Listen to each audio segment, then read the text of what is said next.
नमस्कार दोस्तों। जागरण के इतिहास में एक ऐसा क्षण आता है जब सौंदर्य सत्य के सामने झुक जाता है। एक ऐसा क्षण जब बाहरी वैभव आंतरिक प्रकाश के आगे नतमस्तक हो जाता है। यह क्षण उस अद्भुत और अविस्मरणीय भेंट से जुड़ा है जो आम्रपाली और बुद्ध के बीच घटित हुई।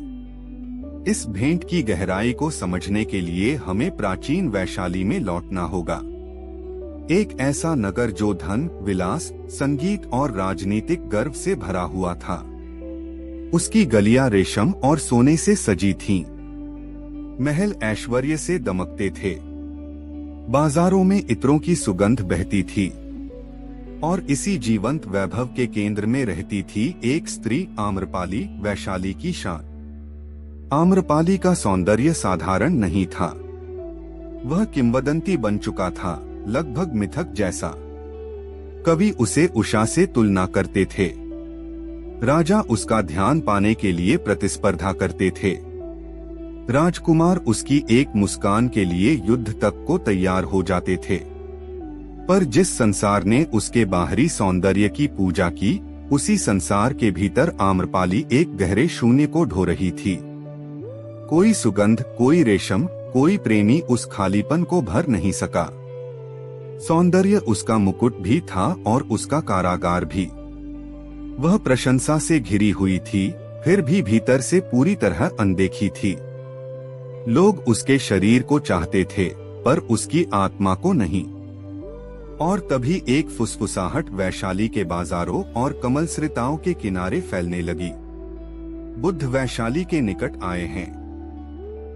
न कोई राजा, न कोई योद्धा, न कोई कवि, बल्कि एक मौन पुरुष।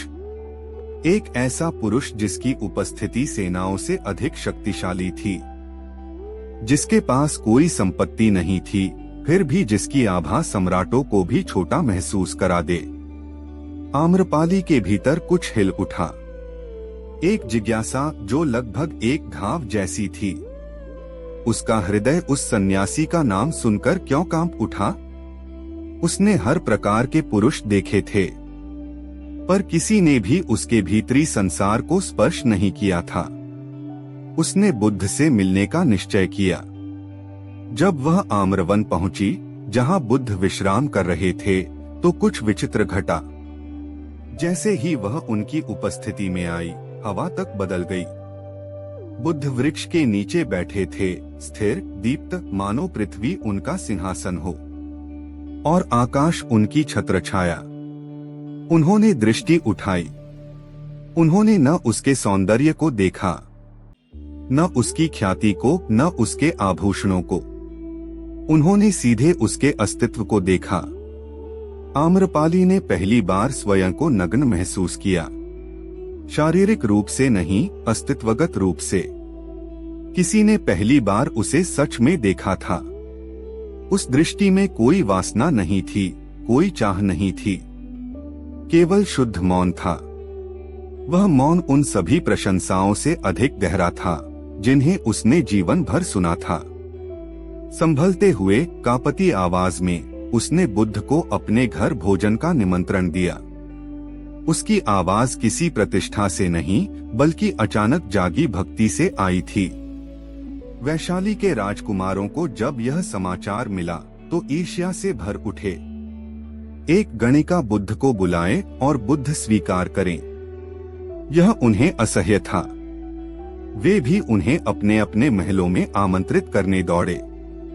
पर बुद्ध ने केवल इतना कहा, मैं आम्रपाली के घर जाऊंगा।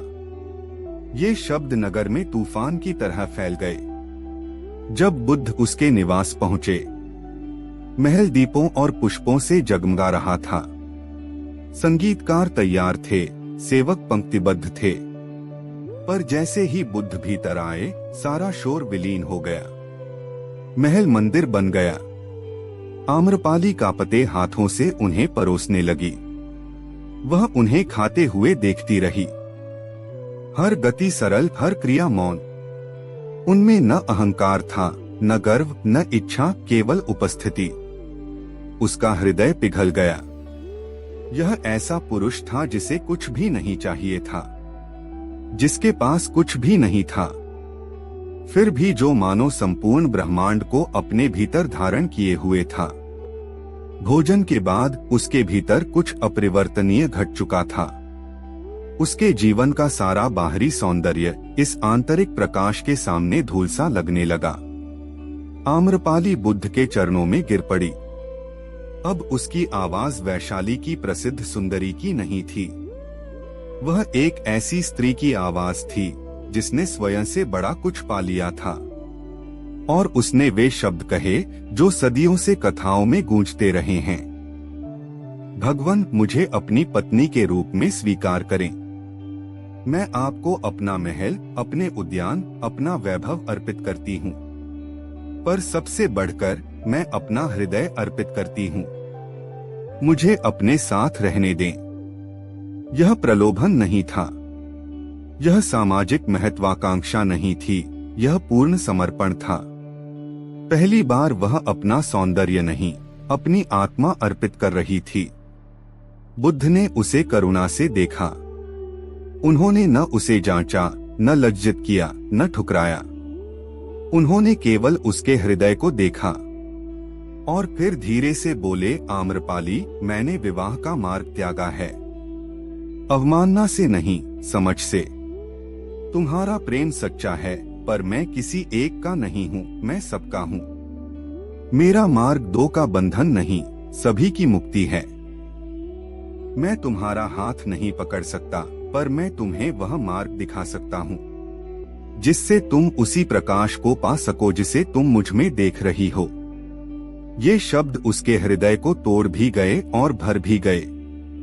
उसकी आंखों से आंसू बहे, अस्वीकृति के नहीं, जागरण के। उसी क्षण वह समझ गई, उसने विवाह मांगा था, पर वह वास्तव में स्वतंत्रता चाहती थी। और एक ही श्वास में वैशाली की सबसे सुंदर स्त्री ने अपना गर्व छोड़ दिया, अपनी पहचान छोड़ दी, अपना संसार छोड़ दिया। उसने फिर सिर झुकाया और कहा, तो मुझे अपना शिष्य बना लीजिए। मुझे उस पथ पर चलने दें जो उसी शांति की ओर ले जाता है जिसे आप जी रहे हैं। बुद्ध ने अपना हाथ उसके सिर के ऊपर रखा, स्पर्श किए बिना, केवल आशीर्वाद में। वैशाली की गणिका सत्य की साधिका बन गई। जिस स्त्री का सौंदर्य नगर पर राज करता था, उस स्त्री का हृदय अब उसके भाग्य पर राज करने लगा। बाद में उसने अपना महल और उद्यान संघ को दान कर दिए। वे आम्रपाली वन के नाम से प्रसिद्ध हुए, शांति का एक आश्रय। आगे चलकर उसने गहन प्रज्ञा, आंतरिक स्थिरता और मुक्ति प्राप्त की। उसका प्रेमाकांक्षा से बोध में बदल गया।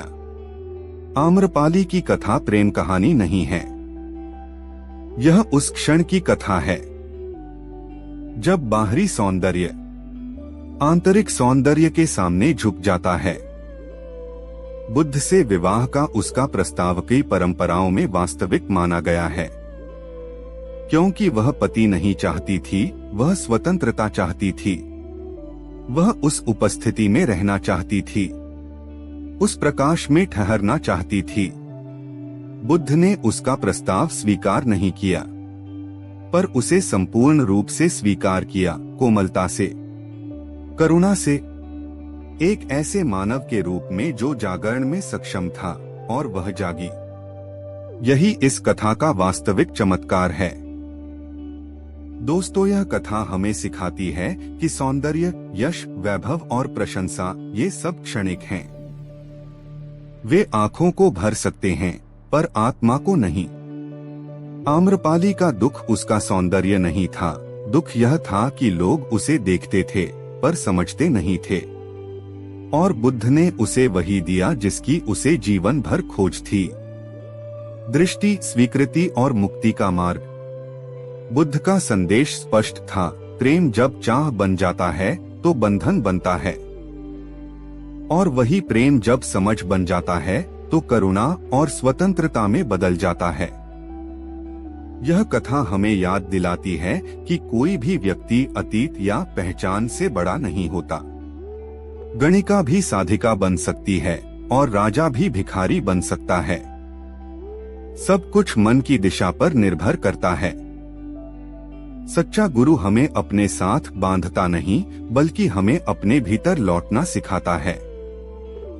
बुद्ध ने आम्रपाली को अपनाया नहीं, पर उसे स्वीकार किया, एक जागने योग्य मानव के रूप में।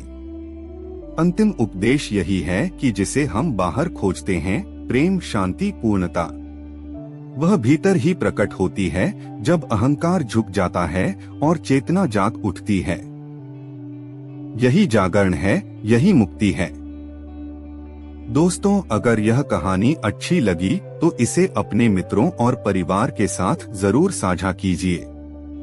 वीडियो को लाइक कीजिए और प्राइड ज्ञान चैनल को सब्सक्राइब करना ना भूलें।